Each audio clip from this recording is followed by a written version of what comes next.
people think that. There are probably anywhere from 10 to 15% of the people out there that are just not very good people. 10 to 15%. Joining us now, civil rights attorney Leo Terrell, 2.0, as Larry says, and executive producer of the upcoming documentary, Uncle Tom is Larry Elder. I do like the 2.0 part, Leo. That's a good line. You got to give Larry credit there. And I love, I can even now mention OJ, and you don't rip out your earpiece at Mike. We have made so much progress. We love you for that.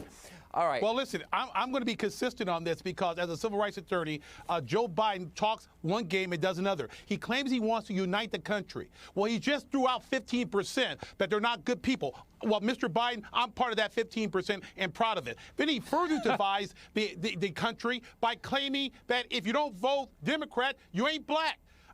He further divides the country by then not supporting the police department. I find it insulting. Now, this is his only calling card, that he claims that, oh, he got nominated or appointed by Obama to be his running mate. That's not enough to vote for him. He threw blacks in jail with his crime bill. It was President Trump with his First Step action that got us out of jail. And then his best friend, Eric Garcetti, calls cops killers. Joe Biden, if he has any chance to... Remember, you know, you have to have a slight Indian accent if you're working at Dunkin' Donuts, 7-Eleven. My state's a slave state, and then I never thought it got enough play. But Biden saying, you know, for the first time, you have an African American who's bright, clean, and articulate.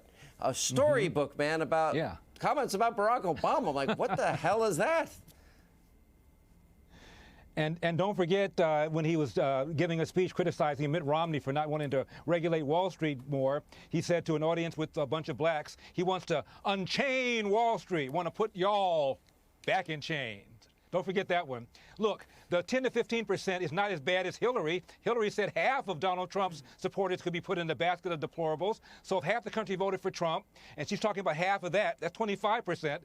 So Joe was not nearly as demeaning as Hillary was. Look, Joe's real problem with numbers is the numbers that you talked about with Huckabee just now in that previous segment and Melissa. The economy looks like it might be coming back big time. And also there's a Rasmussen report that came out today. It's an outlier, but it shows that 40% of blacks are now supporting Donald Trump. Again, that's an outlier, but clearly Donald Trump is going to get much more black support than he did in 2016. All right. The Democratic Party has been hijacked. It's been hijacked by the extremists, and that's why I'm on your show, Sean Hannity. It's been hijacked. Well, guys, somebody if you like this, Leo, I just want to plug my radio show. And I'm loving it.